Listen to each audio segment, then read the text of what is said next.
Welcome to the Renegade Yogi Podcast Experience. Join myself, Zorananda, and this episode's guest as we explore yoga in the modern world. Prepare yourself as we will experience yoga like never before.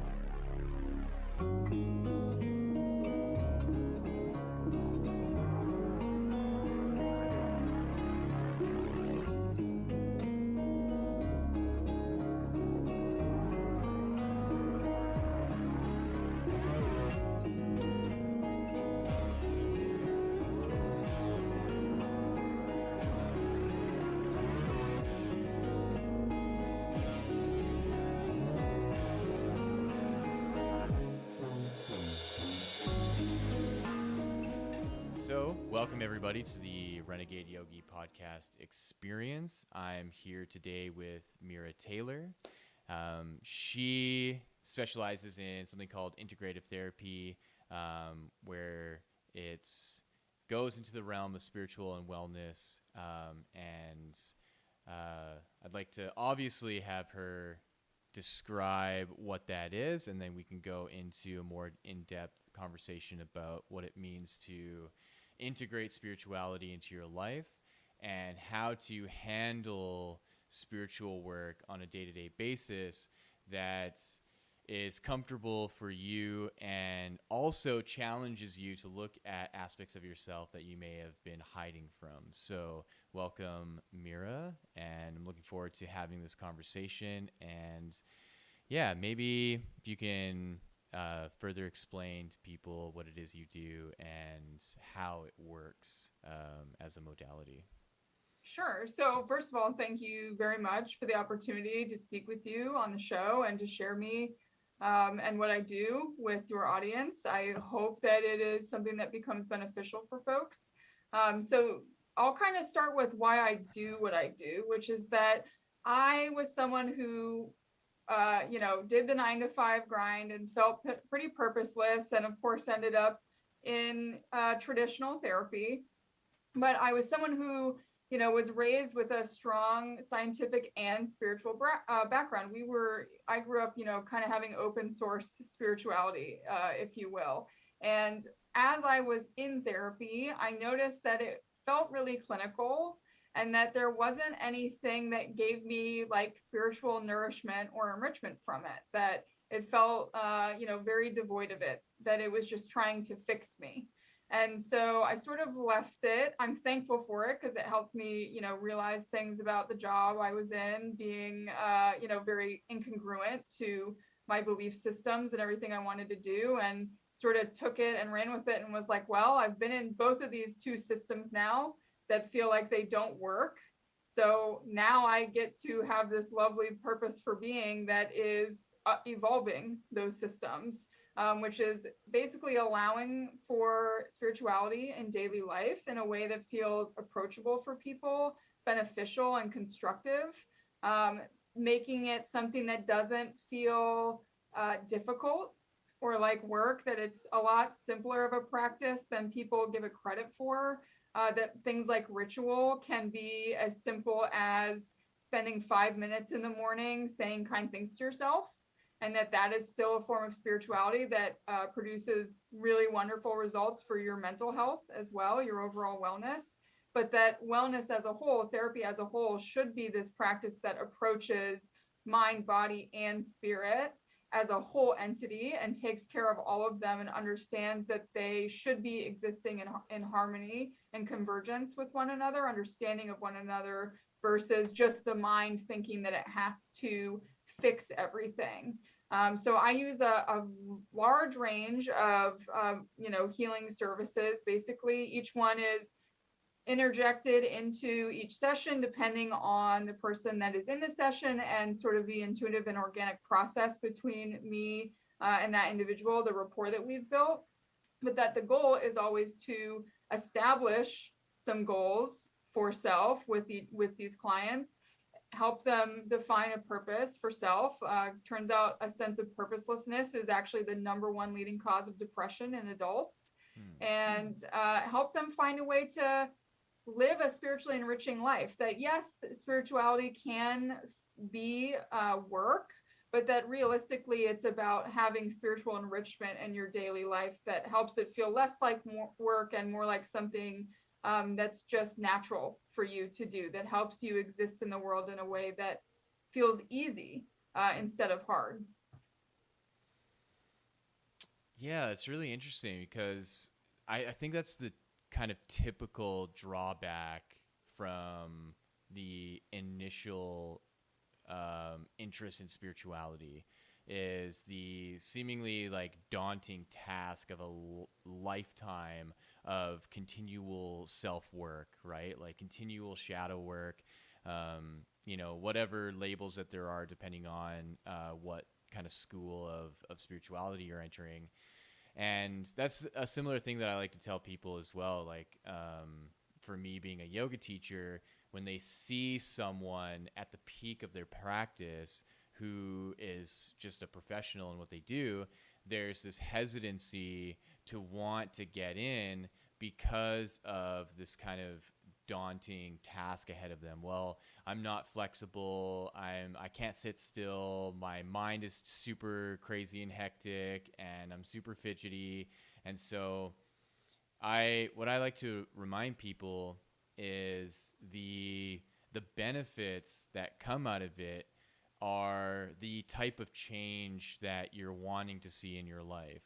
And when you adopt a practice that's realistic for the timeline of your day and your week and your month, that the primary focus is simply how that ritual or how that practice is helping you feel in that moment, right? So if it's waking up in the morning and having an affirmation to yourself where you can say simple things like, I'm healthy, I'm strong, I am abundant, and you have a certain type of music that you listen to at that time, and say, if the client's working with you, they have a kind of string of practices that they're adopting and they're utilizing, that how you put that into your life is what's going to determine the pace and the quickness of the kind of awakening, so to speak, that you're looking for.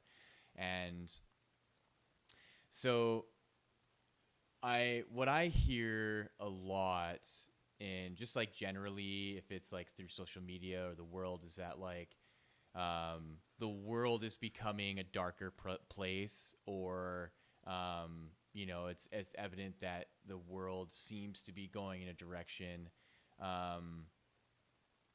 I don't particularly agree with that, but do you find that mentality shows up in the people that you work with, that there's this kind of like depression of thinking that it's like futile to try to change things, or that seeing, like the onset of possible war or like the pandemic and stuff like that, people are coming out of this place where they seem even taking on a spiritual practice is kind of futile, right?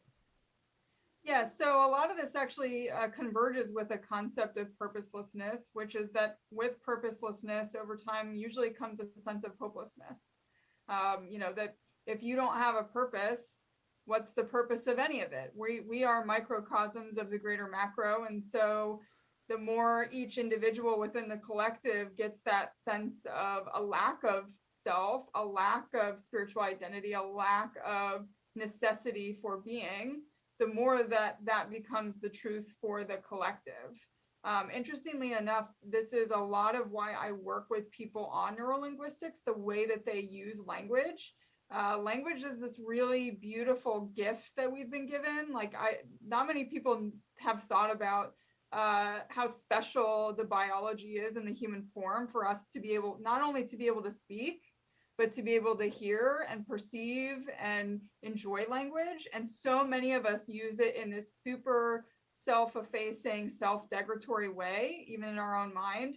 So I work a lot with people on just reshaping the way they use even words with themselves. For example, if you're looking at something like starting yoga or spirituality and you're looking at it as the song that never ends, this journey where I'm, what's the point? I'm never going to be perfect. I'm never going to have to stop fixing myself.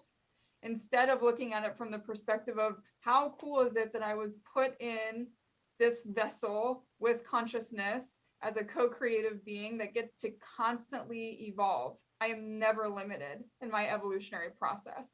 Like just getting people to even change the way they use language, to change their perception, to change the way they're viewing the process as a whole, as something that isn't based in futility, but in expansion, that we literally get to evolve for eternity. Like what a cool model that is something that I really focus on with people. But I also focus on them with just basic mindfulness practices to establish a sense of self-awareness about what's going on up here, even as simply as when you look in the mirror. So most people have a lot of like really nasty stuff that's doing this all day in their mind, kind of subconsciously. And we're so busy, we're so obsessed with productivity and being conscious and logical and rational and in the 3D that we let it continue.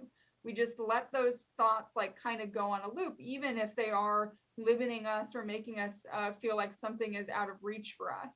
So one of the main like simple first time practices I give for everyone, which is still a form of spirituality and ritual, is every time, like going forward, every time you look in the mirror, take a deep breath, pause, look at yourself in the eyes in the mirror and listen to the thoughts that start happening up here. Listen to the words, the sentences that start forming that are describing you.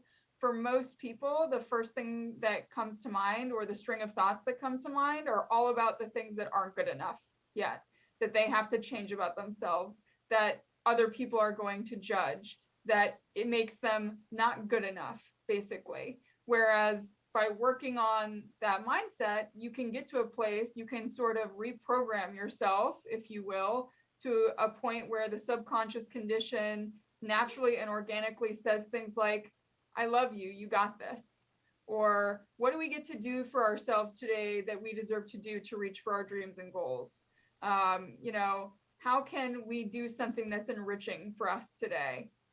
What would you like to experience that will give you a sense of wonder today? Like a lot of this is also about learning how to use language in a way where you're not constantly looking for the answer, but figuring out how to ask yourself the right questions that will give you inner guidance that is far more beneficial than like our obsession with the affirmation of getting yes, that's right from someone outside of us within our spiritual practices. So, even with yoga, but all forms of spirituality, people tend to look at it as something like, okay, I got to pick one school of practice or one religion or one faith or one, I got to pick some rule book as to how I'm going to abide by this practice, instead of saying, you know what, I'm going to engage with this intuitively because I feel drawn to it. And I'm going to take what feels right and good to me and build my own personal sense of spiritual connection to this faith, this religion, this spiritual practice, whatever it may be, and make space for myself in it. Let it be something that is an internal process for me where I don't feel like I have to do it a certain way or show up in a certain way or follow certain rules for it to be something that's effective for me.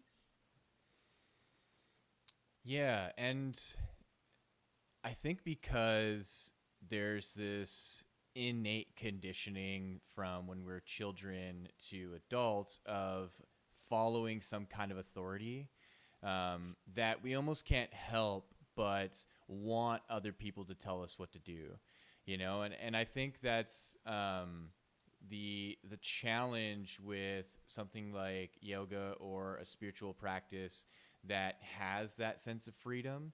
That's like, yes, there are people that offer the guidance that you're looking for, but it's not like Christianity or Judaism or Islam where there's this very strong initiation into a program that you have to abide to at all cost, right? And so what was really helpful for me coming out of a family that was kind of like Orthodox Christian and looking at a new modality of spiritual practice is the curiosity of what being spiritual means to me, and seeing that the guidance from outside, so say if it's from another teacher or from other people, are only suggestions, and that the endeavor that I embark upon to discover something within myself that provides answers to questions kind of unveils this intimate nature with an intelligence that's within me and that has always been present, from the day of my birth, right? And so there's this like level of softening around that authority, right? And so that we can see that the need for an external authority figure to tell us how spiritual we need to be, or how moral we need to be, or how ethical that we need to be, has served its purpose to a certain point where an initiation is needed to allow us to embark on our own self-mastery.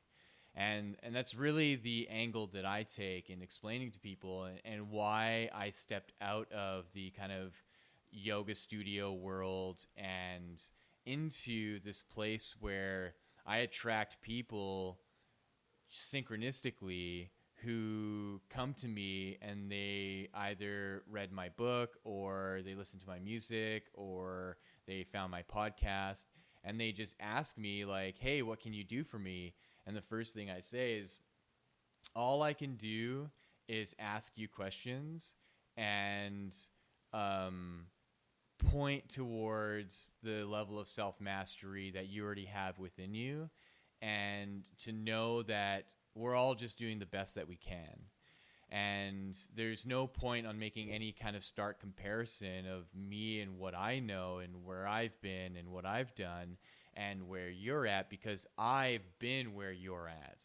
And so what I can do is have compassion for where you are in your journey, and to know that as long as you do the due diligence in doing the best you can to maintain whatever practice you're adopting, that it is going to change and it is going to shift and it is going to be molded into a whole new expression. And it's really in alignment with the initiations that occur, right? Because when I look back at the type of yoga that I was doing at the beginning and what I do now, and I look back at the kind of levels and the depths of consciousness and meditation that I was at then and now, I see all the changes that have occurred. And that's where just being open and excited that you just don't know. And that was the biggest lesson for me coming out of 2021 and coming into this new year, that I really embraced not knowing and just telling myself, like, I have no idea what's going to happen next. I have a good sense of what I'm doing and what I'm creating, so I do know that I'm going to put up an episode of the podcast once a week. I do know that I'm going to work on things and I'm going to make music, but how that is received and what I receive back, I don't know how that's going to happen, and I just remain open. And that to me, I think, is really special as a beginner to adopt right away. And I think that's the hardest thing, right? Because when you're a beginner and you adopt a spiritual practice and you're just inundated with so much information, and you just like, you get it and it clicks, and then suddenly there's this confidence of being a practitioner, right? That you're like, oh man, I know all this stuff. I need to tell everybody now.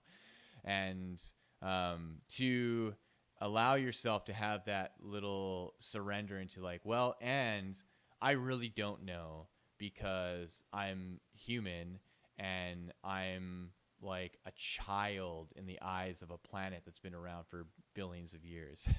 It's humbling. It actually feels good to be supported as a child in that sense. Yeah. In a funny way, right? Like, So this is sort of one of those adversarial or mindfully incongruent arrangements between our ego individuation and ourself, right? So to utilize a quote by Aristotle, the more you know you don't know, basically. Yeah. The more you learn, the more you realize there is so much more to learn, and that self is this part of us that actually loves learning, that we really enjoy this process of not knowing.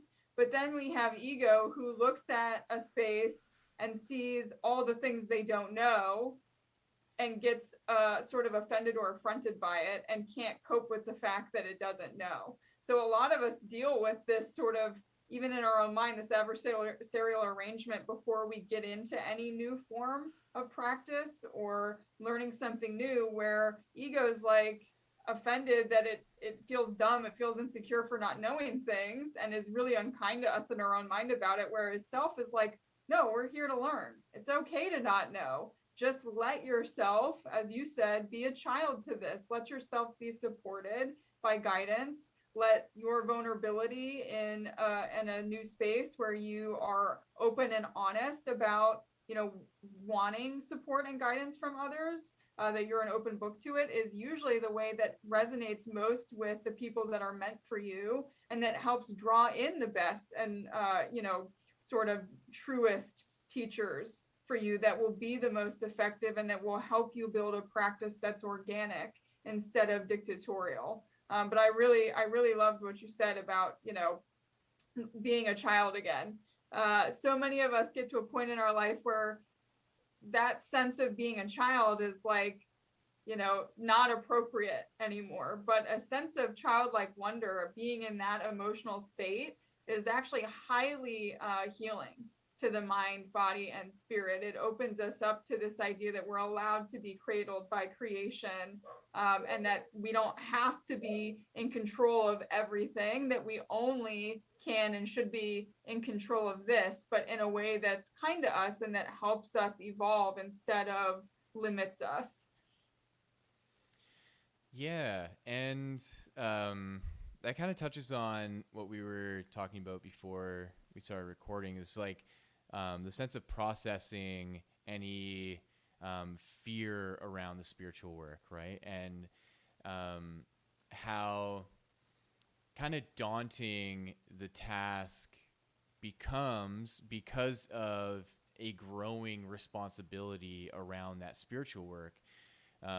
Because there's inevitably this subtle push that grows into a very noticeable push towards sharing the presence of what you've worked towards with others, right? And especially the sense that I get with individuals who have had some kind of trauma and sought out spiritual work as a last kind of ditch effort, right? And then they have this profound experience of healing, if it's through certain meditations or it's through psychedelics or plant medicine.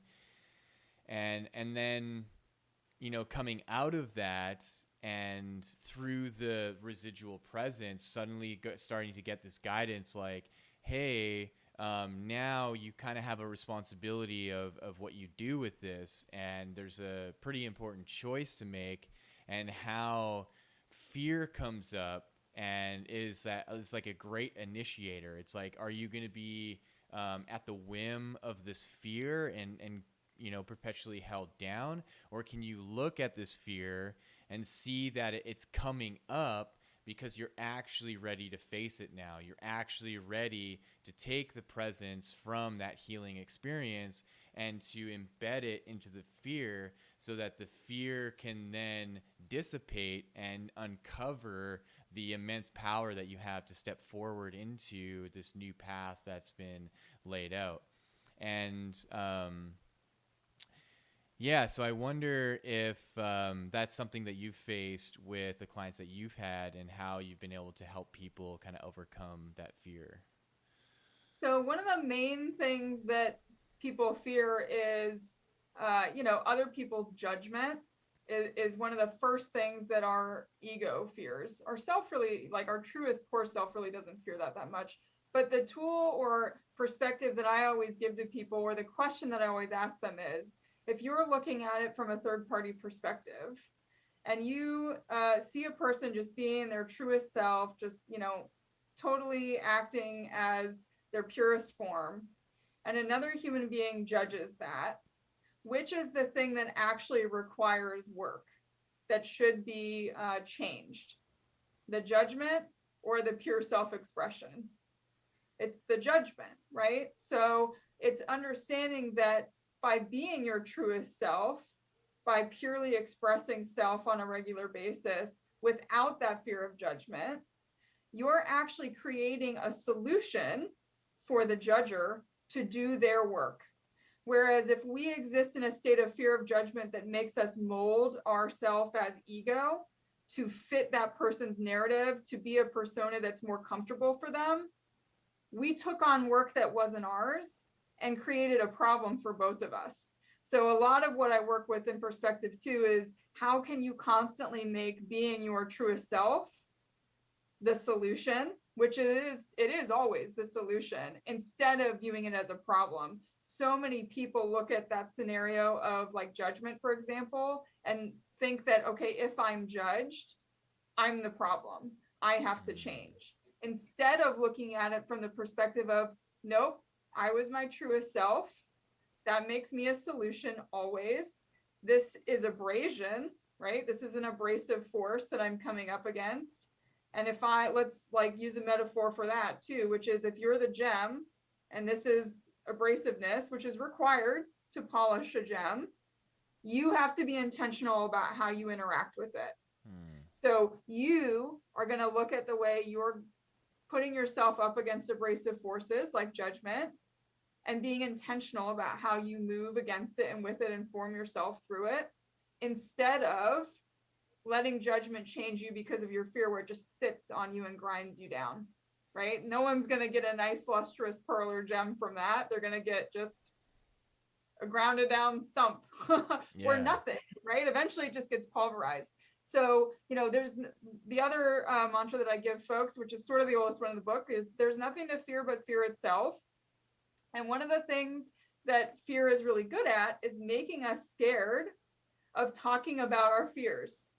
Now, why is that? It's because fear knows that the natural human instinct is to hear someone else's fears and compassionately respond to them in a way that dispels it. So the more you talk about your fears, the more vulnerable you get about them. Actually, the more you will dispel fear from yourself, and the more strength and courage you will gain from doing it. But most of us live in a world where we're uncomfortable talking about our fears because we think that will make us not good enough. We think that someone, again, will judge us for having a fear or for being vulnerable, when it's actually the quite opposite that's true. So I always invite people to kind of use meditation or visualization practices as a way to sort of engage with memories from a rational perspective that help you remember that as a truth. Ask yourself a question like, okay, when is a time that I've been vulnerable, and what's the rational, real answer that came from it? Did it hurt me or did it make me better? When people actually look back through their life at those moments when they've allowed them, the answer is almost always that it's brought them something more positive, or it's removed something from their life that wasn't serving them. Again, a solution, not a problem. But that sort of rational, the engagement of the rational mind through memory with the spiritual subconscious mind is what helps us do that inner work in a way that's most effective and most like truly integrative into the total being that we are, so that we can really heal it and move forward without constantly revisiting it or having it be the theme that's reemerging in our daily life, in our weekly life, our monthly, our yearly. Seeing those convergent points, the themes in our life, and having that retrospect or that information to dispel the fears that made it a theme or a pattern for us and move forward. Yeah, and I think that touches on then this idea of like how to make your spiritual practice tangible and approachable, right? Where that to me is a very personal thing, right? Because I can have someone in all of their spiritual practice and how tangible and approachable it is to them, but then it might not work for me, right? And this That's is okay. yeah. And so this is the approach that I had taken with the meditation that I developed in the book that I've written, is to allow the process of going into your heart, and from being in your heart, that the innate intelligence within it is going to guide you and tell you the best way how anything could be healed emotionally or psychologically. Because when I look at the exercises that I created, I recognize that these exercises came out of me. And I was like, these exercises are great for me.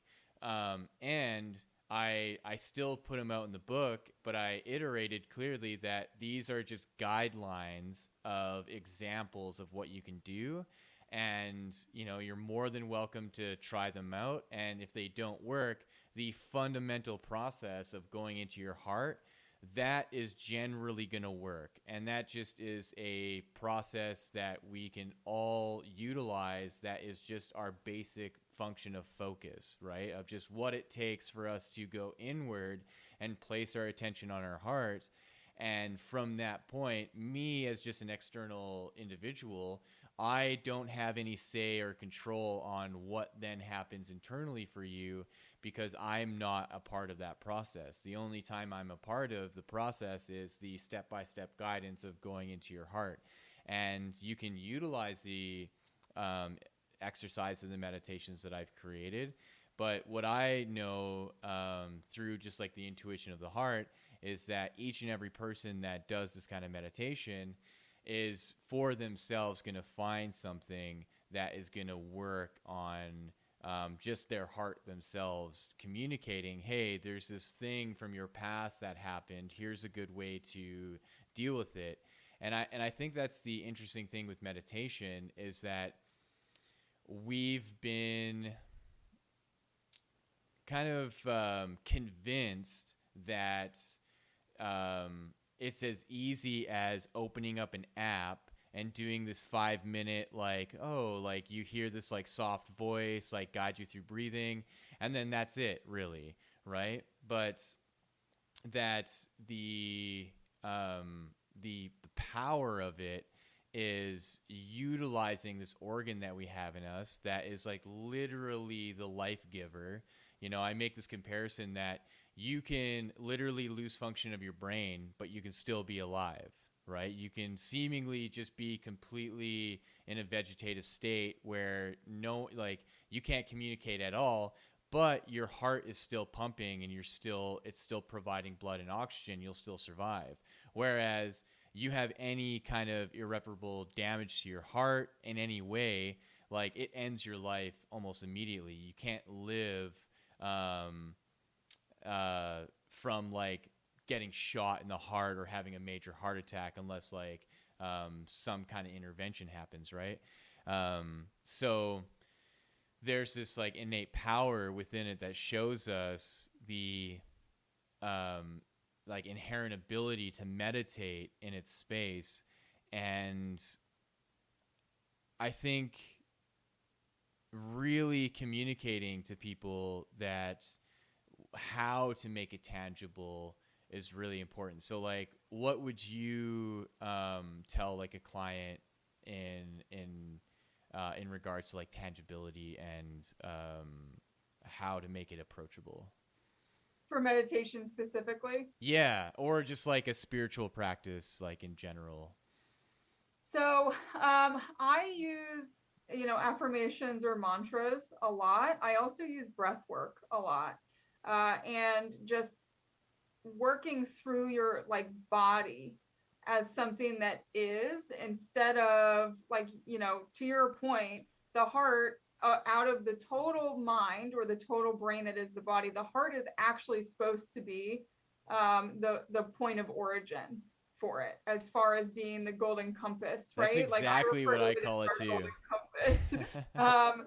So, a lot of us are really mind led, and the mind is a great thing. There's nothing wrong with the mind, but that realistically, our whole brain is made up of gut, instinct, then heart, intuition, and then mind, intellect.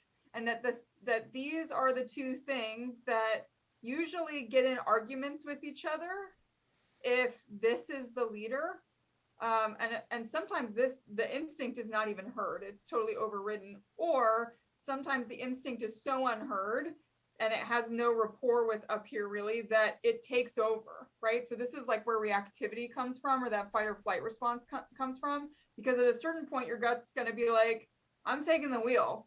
This isn't doing a good job. It's not handling this well. I'm just going to take the wheel and we're going to do shit. And, so mote it be.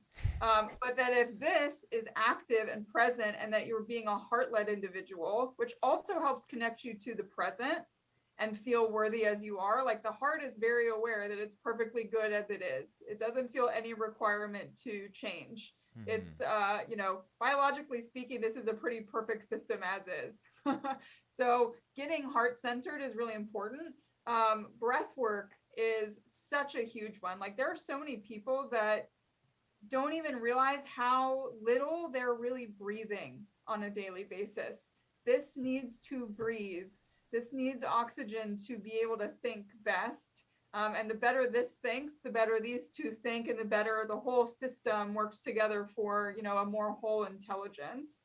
One of the ones that I love is something called heart-mind activation breathing, which is basically a meditative process that focuses on expanding and really getting deep within your breath, but also induces a visualization, or what I sometimes refer to as scientific imagination, which is you get in your mind, and while you're in your mind, as you're doing these breaths, you see or visualize sort of this circadian rhythm that's happening, that converges, like this energy that is passing from your heart through your mind back down to your gut, up back through your heart again, up through your throat chakra, through your mind back down, that it's basically this flow, this system, but that the convergent point is here in the heart, and that you can really clear it. But having a visualization to focus on, something that you utilize your imagination for very specifically going into meditation, can be a really helpful way to start. Most people want to sit down and just go, okay, I'm going to try to not think now. Well, until you've started meditation, this has probably been working overdrive 24/7 most of your life.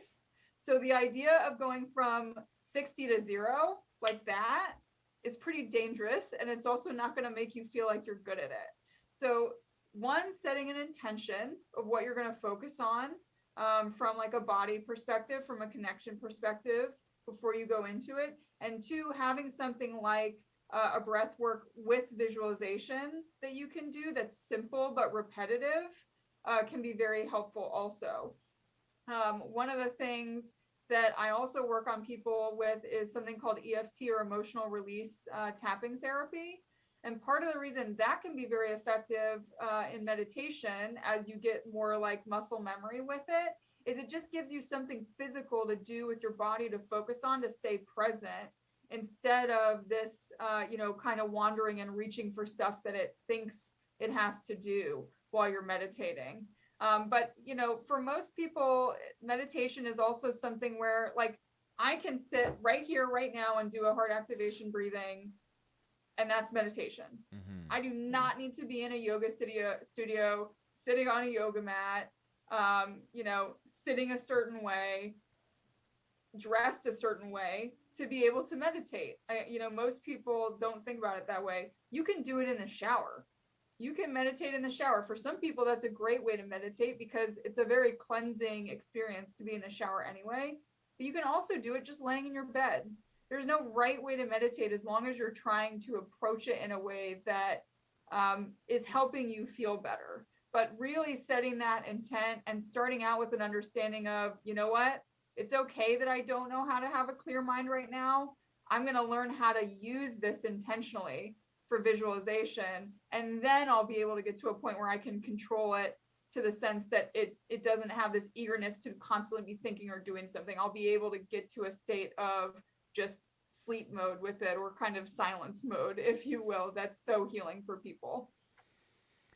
Yeah. And it, like, this all circles back to that I don't know part, right? Because I think we're just like, we're so conditioned to have a task and to really know why we're doing that task and what's going to happen next. And the beautiful thing with meditation is that the effects or the like kind of phenomenal experiences sometimes are so unexpected that if you are putting up these filters of trying to direct and to know exactly the kind of effects that are going to come about from the meditation, say if it's, oh, I want to calm my mind, or I want to like I want to be less stressed and stuff like that, that when we put in that statement, I don't know what's going to happen, and I'm open to experience something that may be profound, and allowing yourself to surrender into that unknowing, it even just allows you to accept if nothing happens, right? That you can sit for 10, 15 minutes, and this has happened to me plenty of times in, the 15 years plus that I've been meditating. There's a lot of times where I just kind of sit there for 20 minutes and my mind has just been ranting off, and I just could say to myself, okay, well, today didn't really work out the best way, and that's okay. And I just get up and I go on. And then there's times where an hour and a half goes by and I'm in a very clear meditative state, right? And I'm having a total experience of what this meditative state is doing. And I come out of it and I'm like, wow, okay, that was a new level that I definitely reached. And I don't know if that's going to happen tomorrow. And then the next day, not even close, right? So there's definitely this neat kind of like wave that occurs, and sometimes the waves are really, really small and imperceivable, and sometimes the waves are huge, and it takes you into this whole other realm of experience. And that's what I like to like focus on with some of the people that I teach, or some of the people that I communicate this to, is that the quieting the mind is just the first step of the meditation, and that the more you can address your growing ability to sit still and to be completely quiet and to adopt an observational state of mind, that the power of that observational state of mind grows gradually over time, and that you'll find that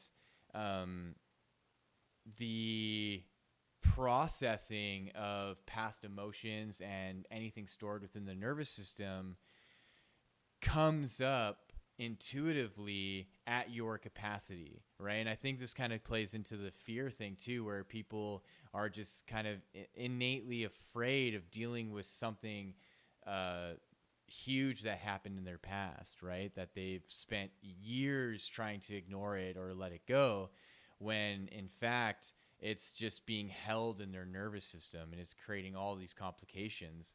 And to finally have a moment of clarity where you go, you know what? Meditation is really going to help me, and here's, like a tangible and practical way that I can utilize this practice, where as long as I don't put the pressure on myself to need to have some kind of outcome right away, that I can trust that eventually my nervous system will open up and I'll have the capacity within my being to deal with it because I prepared myself for it.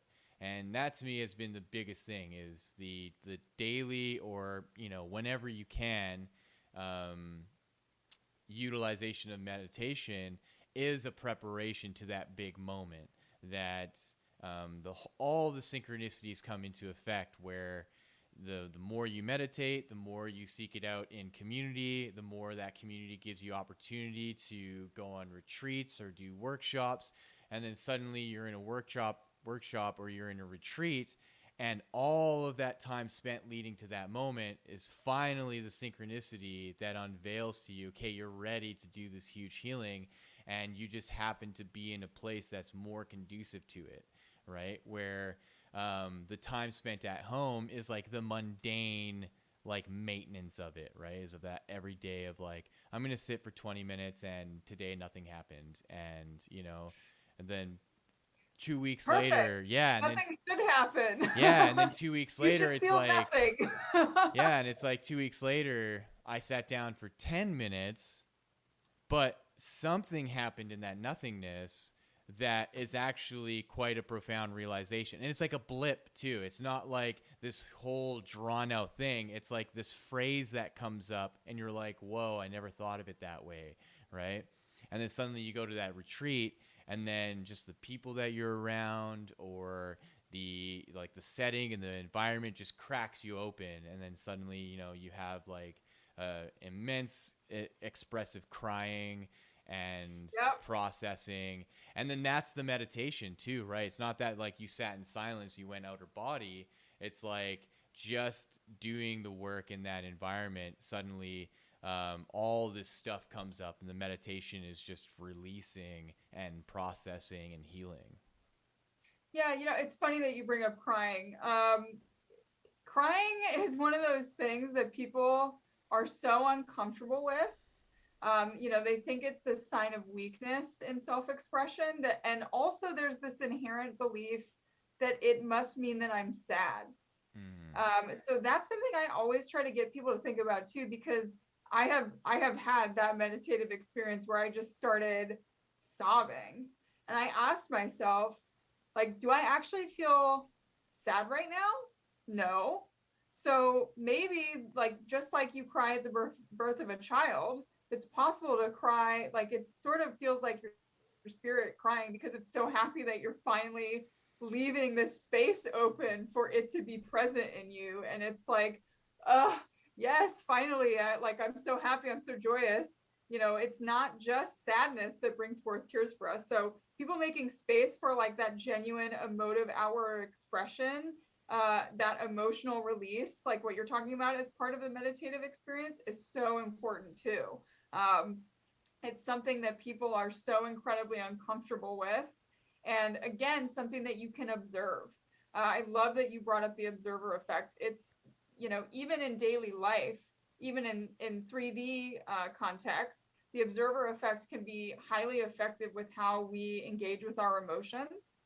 But it's extremely effective in the meditative practice in the sense that instead of when an emotion comes up, assuming this is my emotion, this is how I feel and what I am right now, observing it as a part of you, but not necessarily something that you have to attach to, that you can observe and learn from and build a rapport with, right? Like, so if anger comes up for you in the middle of meditation, instead of being like, oh, well, I'm angry, I can't meditate, observing your anger and going, let's talk, anger. What do you have to say to me? What are you angry about? What have you been trying to protect me from or help me with that I haven't been letting you express yourself effectively on? Let's engage within self. Let's build a rapport so that we can better understand each other. But you have to be willing to, like you said, get in that observer state of mind within your body, within your mind, within your meditative practices to really even have that option. Most of our emotions are things that, from the busy productivity bug world standpoint, just get in the way and make us less productive. Mm-hmm. But as we were talking about before we started the podcast, that they're starting to see now that, oops, well, the less space you make for those, the less productive people become, because they don't know how to function anymore. They just get so exhausted, so depressed, so without hope, so without a sense of purpose that they disengage completely, or have strong senses of anxiety or overwhelm that make it that much harder for them to actually be able to produce effectively in their own life, whether it's through work or through meditative practices. But that there's also this like kind of stone throwing effect where we think that every time we achieve something, right? Like let's say it's the stone, we pick it up and then we're like, okay, well, I liked how I felt when I achieved it. Now what do I do with it? I achieved it. Okay, what do we do now? Do we do a thing with it? And then there's like a lack of awareness of what to do. So you throw the stone again. You go, let's look for a new achievement.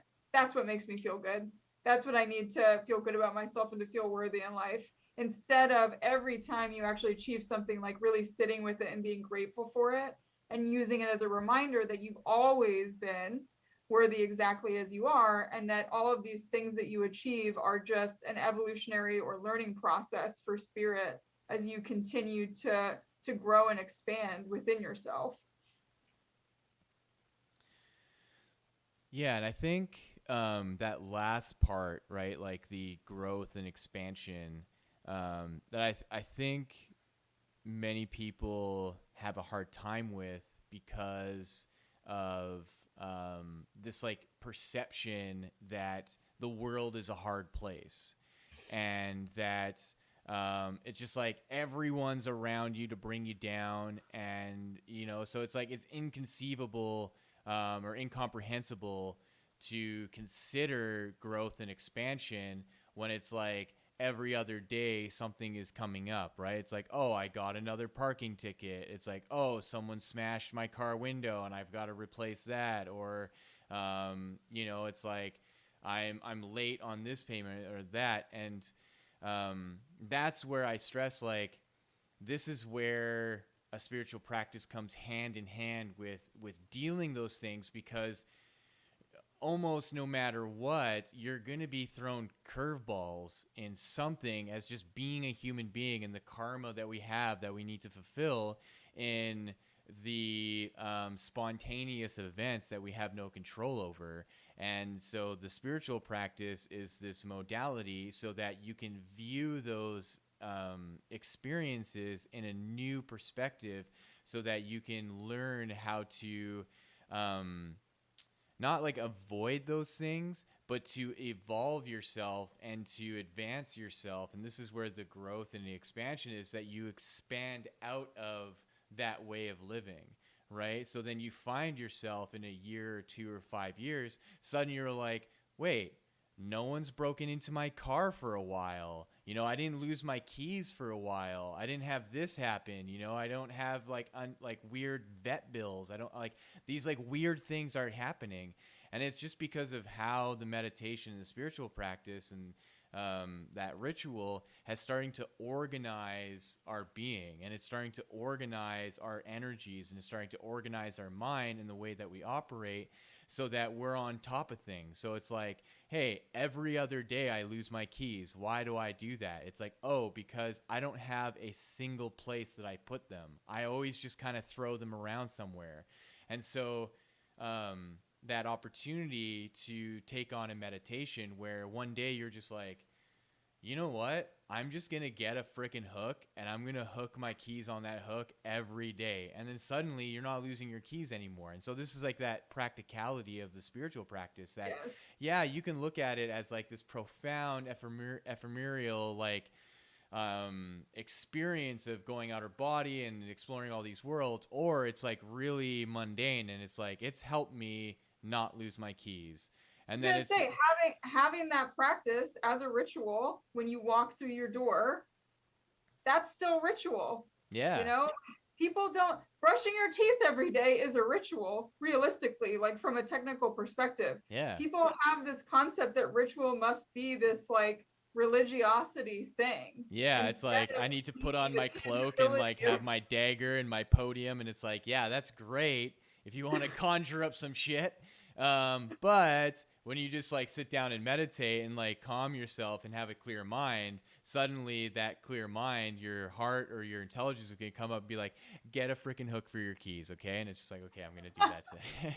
So here's another funny one for you. One of the things that I really work with people on too is conscious responsibility, which is, to base it in a Spider-Man quote, with great power comes great responsibility, right? But with great responsibility also comes great power. So the more we can take responsibility for the things that come into our life and sort of ask ourselves, where did this start in here that projected it out here? How can I take responsibility for it? For your example with the keys. Okay, instead of being like, yet another day where my keys got lost, damn, the world's against me. It's like, no, we're gonna take responsibility. We're gonna get a hook, and we're gonna make a ritual where every time we walk in the door, we put the keys on the hook. Yeah, spiritual solution. It's as simple as that. So I think people need to get more comfortable with it. But another funny tool that I'll give you from an affirmation standpoint is, okay, let's say you do lose your keys. A lot of people get frantic or anxious about it. Oh God, how am I going to find them? It's going to take me forever. Now I'm not going to get, all the things that are really not the desired result anyway. Instead, pause. Okay, how can I use my intuitive process that is so engaged with everything that I do to help me find my keys? And, for me, I used to be someone that put my phone down in funny places all the time, and I would freak out. And now I'm at a place where I go, okay, I know that my subconscious knows where it is because it's been processing every single thing that I did today. I'm going to close my eyes and I'm going to affirm I trust in the power of my subconscious mind to help me locate my keys, and sit there with it for a minute. See where it draws you to, where it resonates to you. This is a powerful thing. The things that we use our imagination for to show within our mind are the things that we attract to ourselves. And so even getting intentional about like, I'm gonna visualize my keys and ask my intuitive process, my subconscious mind, to please deliver the information to me that draws me to them. Has been highly effective for me, actually. 9 times out of 10, I find my phone or my keys very quickly, actually. But it's letting go of that fear that causes the anxiety of, oh crap, where are my keys? Now this is going to happen. Now that's going to happen because of, me being late and blah, blah, blah, all the things you don't want. Instead, breathe, pause, make a ritual of it, connect with your inner self, this powerful thing that our subconscious mind, our heart, our intuition is, and ask it for guidance. And 9 times out of 10, which is a pretty good statistic, you'll get what you want. And it might not be right away, but it's also a process too of pausing in those moments, and instead of letting it run down the track of all the stuff that's going to go wrong, asking yourself, I know that everything happens for a reason. How can I assign a value to this that is constructive for me? Why did this happen? Right? So again, to your effect, well, it happened because I never intentionally put my keys down somewhere. So I can accept this truth about myself, and now I can evolve from it because I've accepted it, instead of the ego that like, nope, I do nothing wrong. It's definitely someone else's fault. Now we're screwed for the day. Stupid keys, right? Like we even do this thing where our ego gets so easily offended that it will personify inanimate objects. For them to be responsible for the problem instead of us being able to take the conscious responsibility for it. Yeah. Oh man.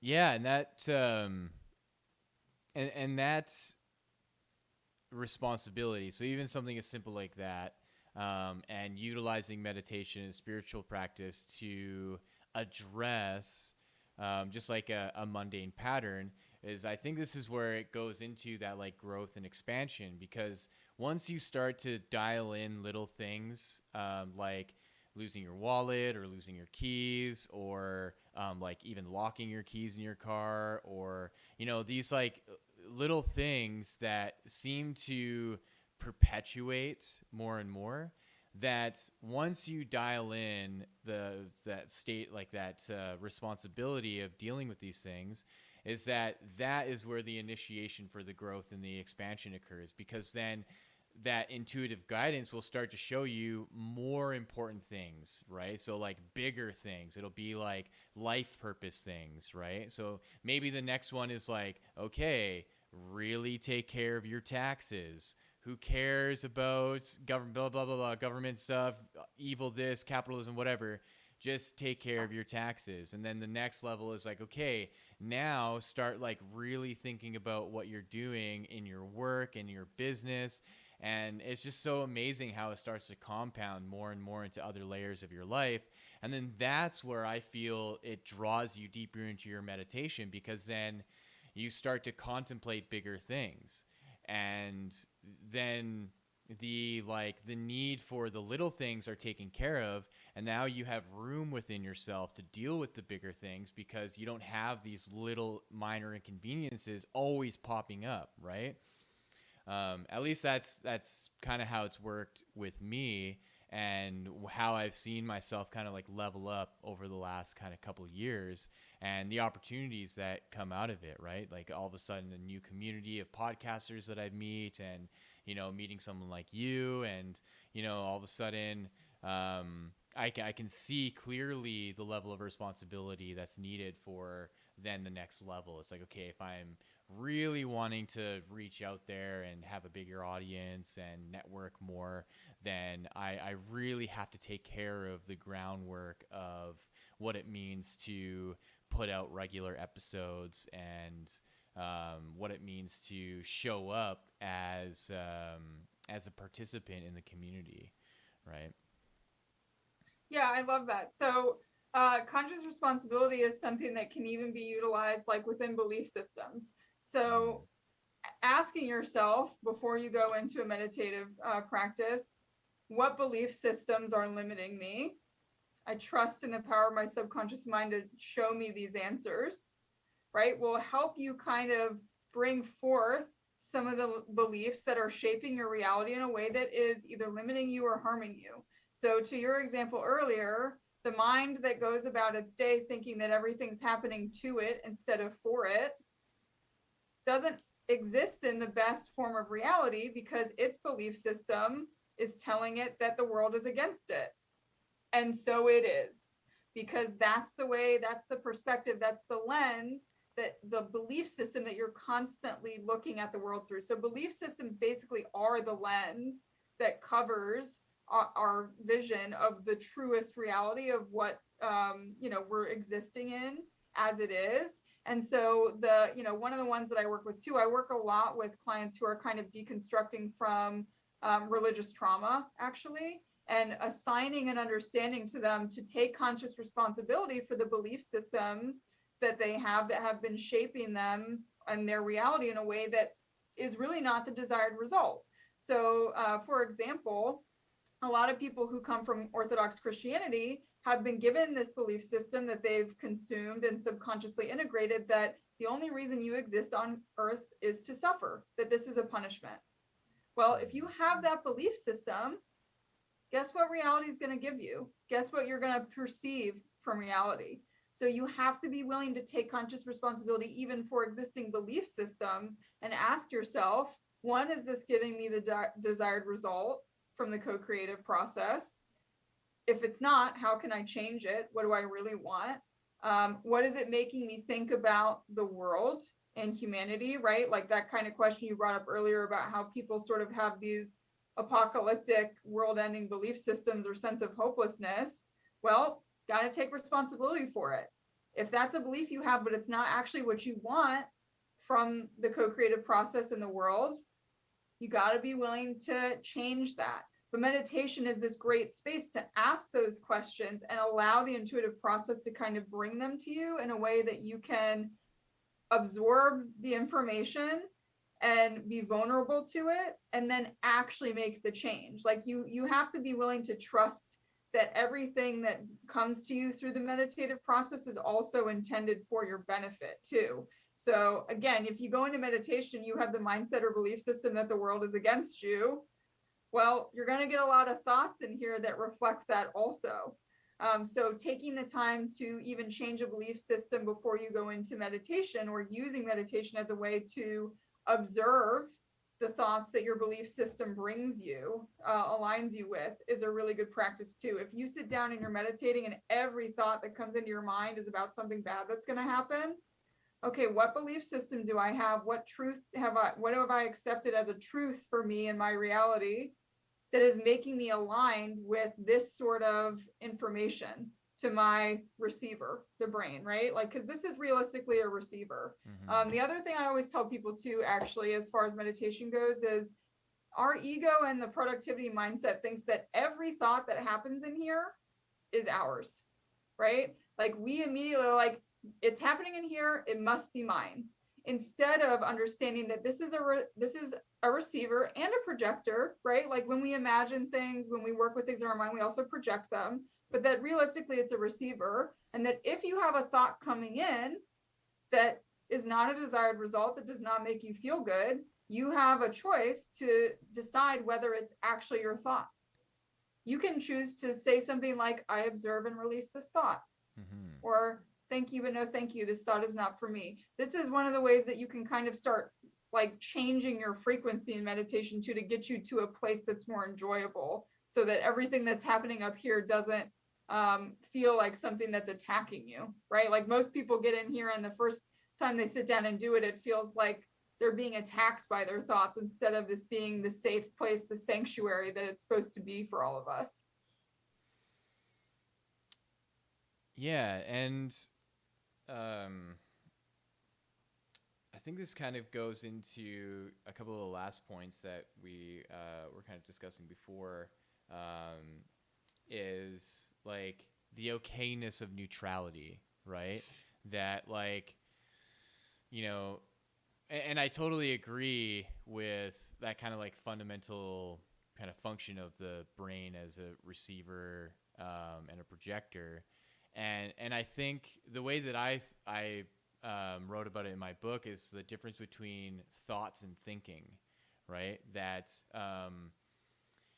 it happens so quickly that we don't know how to differentiate between the two. So we just kind of lump everything into thinking, where when you allow yourself to take on the practice of a meditation, that you gain the ability of slowing things down. And so that comes from the effect of calming yourself and stilling yourself, right? That your nervous system literally calms down, your circulation calms down, your heart calms down, your brain then calms down. And so the process of thinking and thoughts is that you start to see when it is you think inside your brain and when it is you receive thoughts and ideas.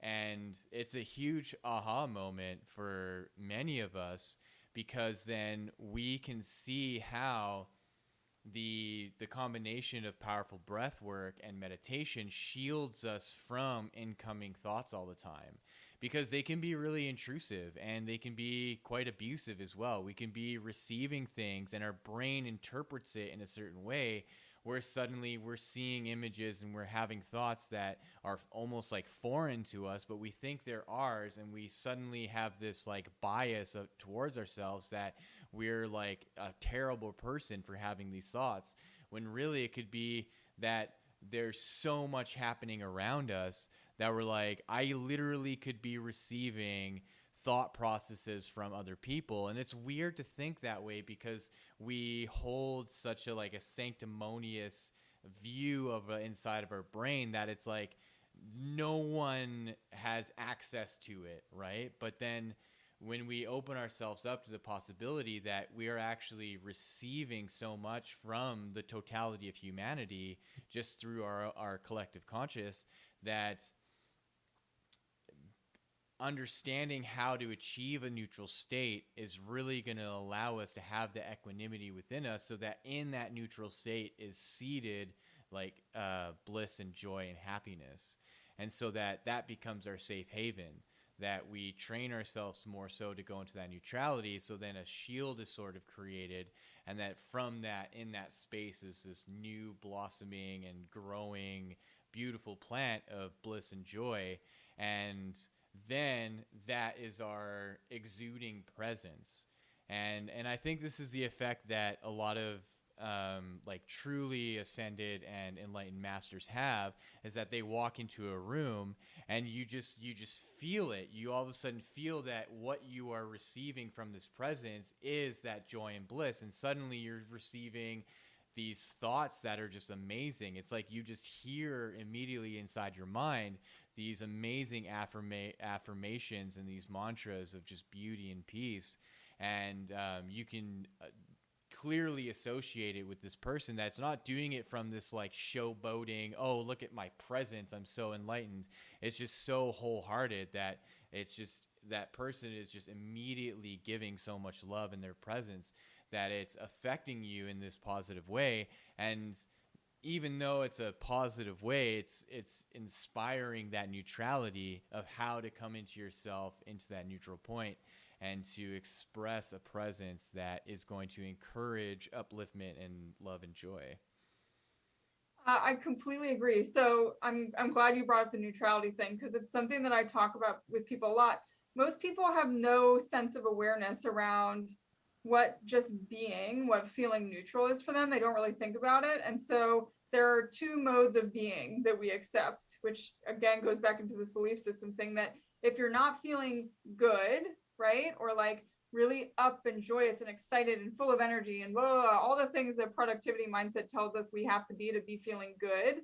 If you're not feeling like that, most of us just then go, okay, well, I'm not feeling good, so I must be feeling bad. Mm-hmm. And we, even if we are in a state of neutral, so if we haven't assigned a value or awareness of it, we immediately pull ourselves away from it, because we're like, well, I don't feel like ecstatic or, you know, excited, or, you know, all of these other things that are really such a part of our culture at this point, of like how we're supposed to be having a good experience or a fun experience, that if we don't find that neutral, we're like in this state of mind, we're like, oh, I must be feeling bad. What am I feeling bad about? Well, that's not really the right question to be asking yourself. That takes you in all the wrong directions in your mind. So I also equate neutrality with compassion. I think compassion, unconditional love, observance, you know, as self, are a total state of neutrality, right? Like you walk into a room, and the reason it emanates so beautifully is, one, it neutralizes or dissipates a lot of the like energy that's all over the place, that's feels not good to people. But also that person walks into the room, and because they accept self as is and love it and conditionally have compassion for it, have a neutral sense of awareness that no matter what they do, as long as the intention is kind and loving and compassionate, that they can do no wrong. That projective force is so powerful, because all of a sudden you're in front of this person who, because they're so self-accepting, so self-loving, self-compassionate, they view you that way too, and they become this really beautiful mirror for you to look into, instead of one that's giving you back sorts of information about all the things you have to change about yourself, all the ways you need to be unjudged by the situations, all the persona you're going to have to exist in to make yourself the best you for the room that you're in. It's a beautiful feeling to be around. Like the second you have that sort of self-love for yourself, that sort of self-compassion, which meditation and yoga work and breath work are all wonderful for, you become that projective force for other people and really help neutralize those sort of, I won't even use the word chaotic, because chaos is a perfectly good energy that we can create with, but those sort of really uncomfortable, destructive, unbeneficial thoughts that run the gamut. Mm-hmm. The other thing I would say about thoughts is, again, the ego thinks it has to do something about them. So let's say you have a not so great thought come into your mind, like you're sitting at work and you have a not so great thought come into your mind about the way that a meeting you're going to have later is going to go.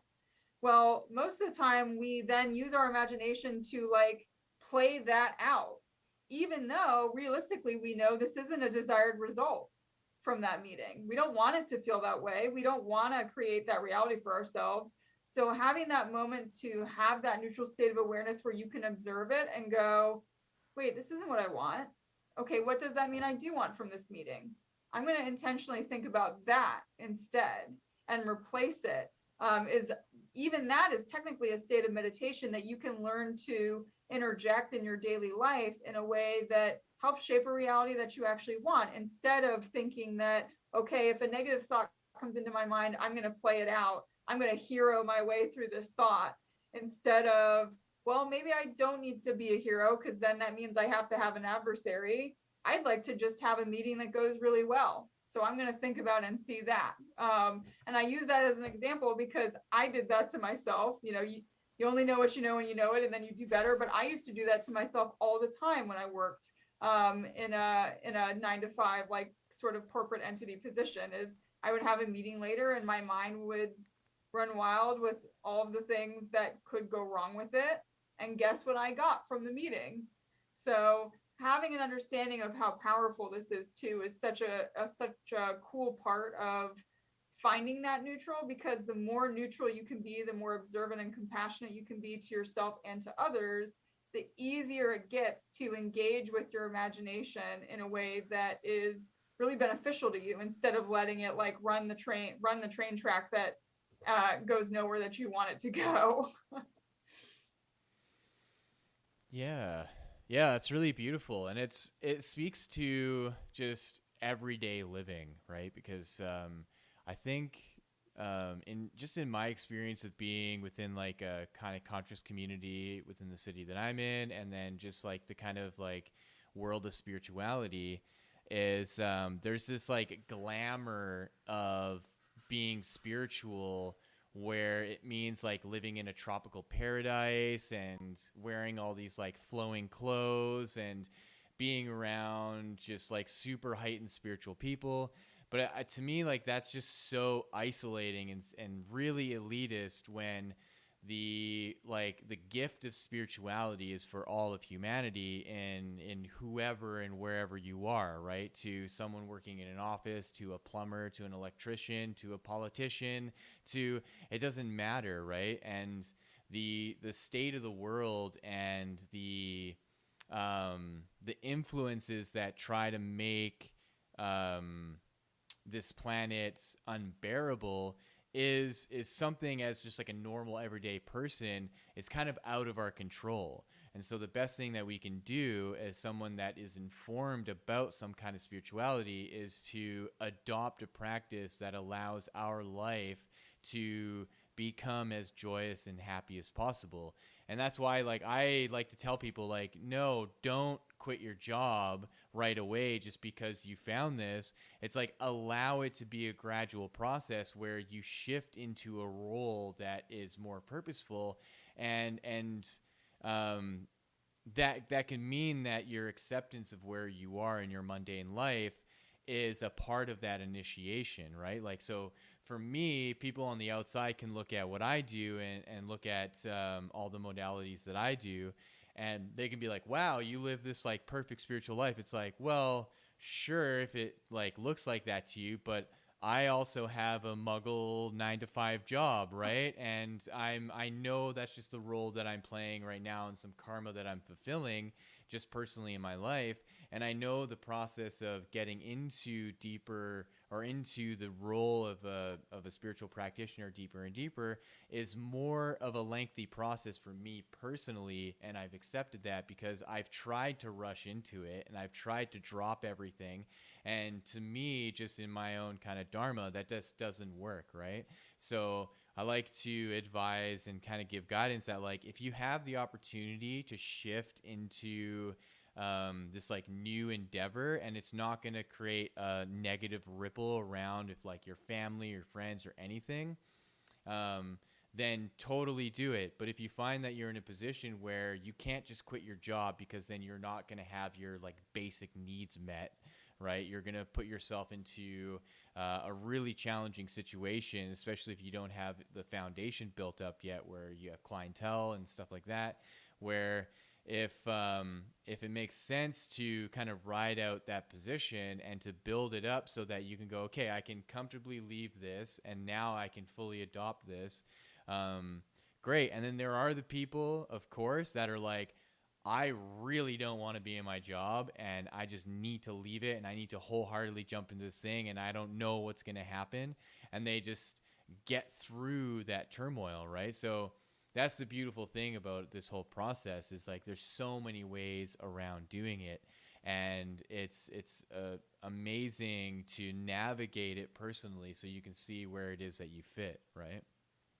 Yes, exactly. And so to that effect, I am actually someone that does, like, I do individual session, but I also do wellness consultation for business and corporations, because to me, there's actually no reason that we shouldn't be integrating spirituality into business. It's a Nice. part of daily life for people. And so having businesses and corporations that are heart led, that have an awareness of how to utilize their whole brain as an organism or entity, because the truth is that businesses are organisms or entities just like we are. They're a living, breathing system just like people are. They're just not in a tangible human form, but they think and act and interact with the world in the same way we do. They're purpose driven for the most part. That's a large part of, why I work with businesses. But that's the other thing I would say is, if you're working in a 9 to 5 job and you are wanting to integrate more spirituality into your daily life, there is no reason that you can't become a projective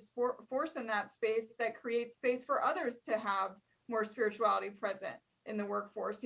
Ritual is something that's actually highly effective in work environments too. It gives us a sense of community. It gives us a sense of connection and purpose.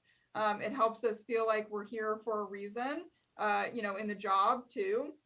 And so I think it's important for people to not necessarily run away from those spaces, because they're the spaces that need the most interjection of it, return to it.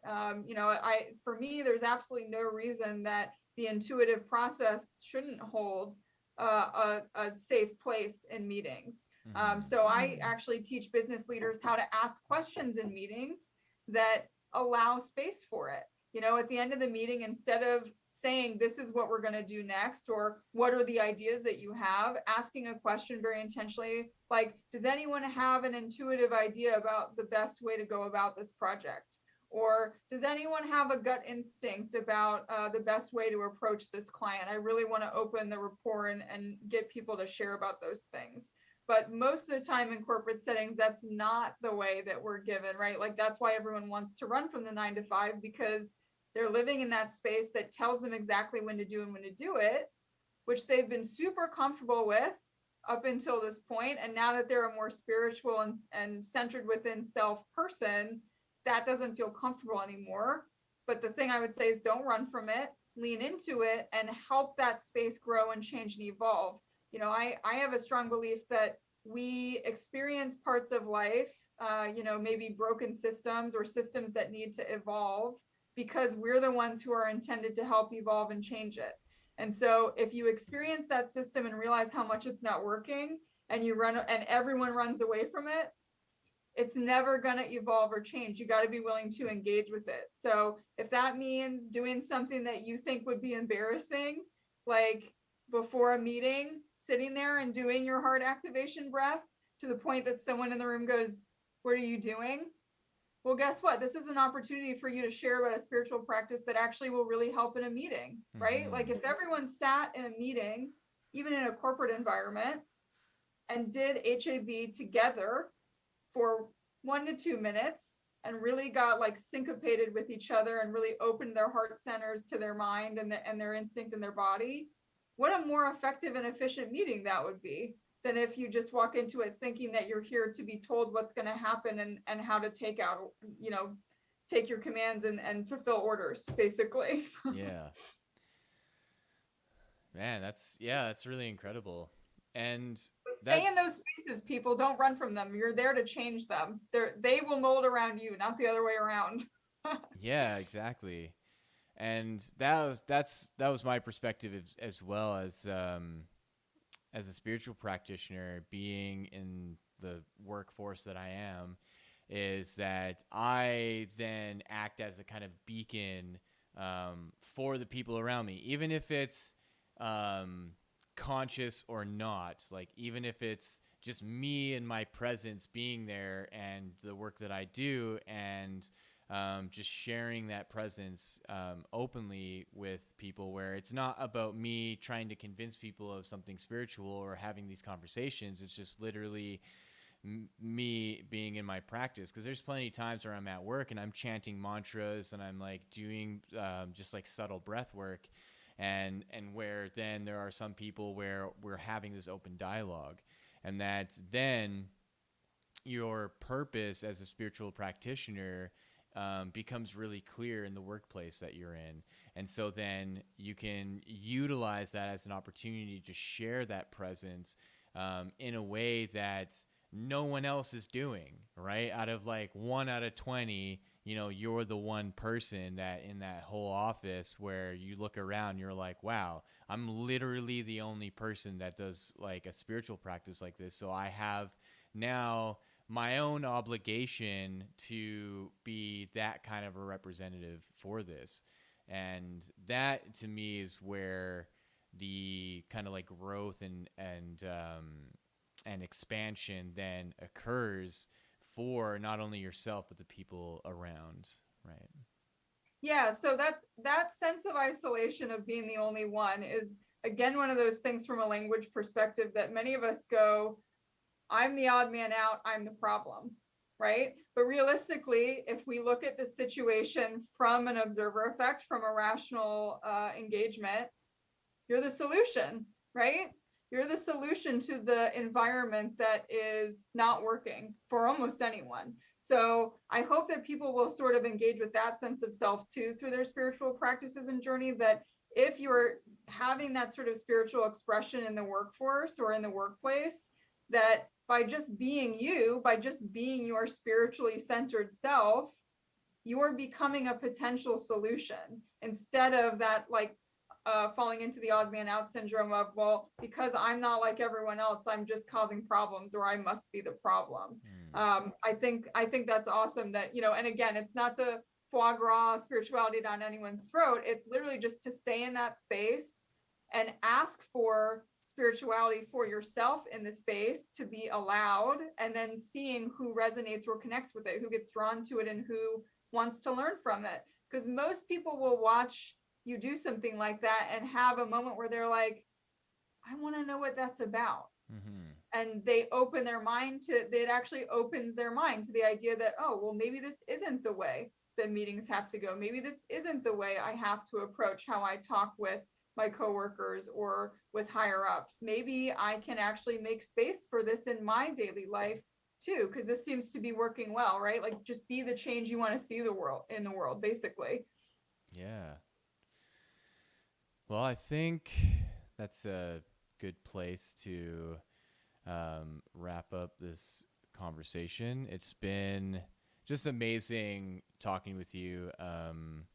You know, you're a wealth of knowledge, and I really appreciate how clear and articulate you are. And, you know, you really, I had this thought many times throughout that, you know, whenever, like when we were talking about neuro-linguistic programming and affirmations, is that like you clearly speak in affirmation. Like I would see it, like I would hear it, and I'd be like, wow, like that whole like 3 sentences was just like one big affirmation.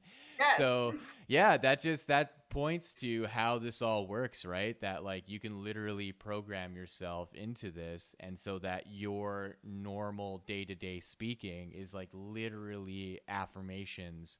And that's really powerful. So thank you for you know, bringing your knowledge about the work that you do, and making this whole thing actually really practical and approachable, because I know that spirituality can be quite a touching subject, and you know, it's sometimes it's hard to swallow because there's so much out there, right? So yeah, if you can give the listeners where they can find you, website, social media, any like events or projects that you have coming up. Yeah. Thank you very much for the opportunity. It was an amazing conversation. I really love getting to get in these spaces and talk with people that are wanting to help, you know, change the world and help people find their true self inside, not out here. Yeah. But the place that you can find me is moonandrune.com. I'm also on social media on Instagram at Moon and Rune Wellness. And you can also follow my personal account that I just, you know, I share mostly across both, but there are a few things that I share on just one or the other. And my personal one is at NemoFon. And so one of the things I have coming up actually is a 6-hour or like, you know, day workshop in March that hits on a lot of these topics. And so if you're someone who doesn't feel like you have an interest in doing the one-on-one, you know, kind of weekly or bi-weekly style session work, and you'd rather have more of a boot camp, I have that coming up in March. It's on the 19th, I believe, but that is on my website as well under live online courses. And we'll cover a lot of the stuff we covered today in it, but it'll kind of range the gamut. Most of it is really about learning how to build a better language with yourself and with the world around you, and also how to engage with, things that are more intuitive for self, learning how to actually lean into your intuition instead of fearing that it's, not going to give you the answers you need. But thank you so much for sharing me with your audience and for giving me a chance to speak on these things. I really appreciate it. Yeah, you're very welcome. And I look forward to having you on again and going deeper into all this stuff for sure. So thank you everyone for watching. Have a wonderful rest of your day and enjoy.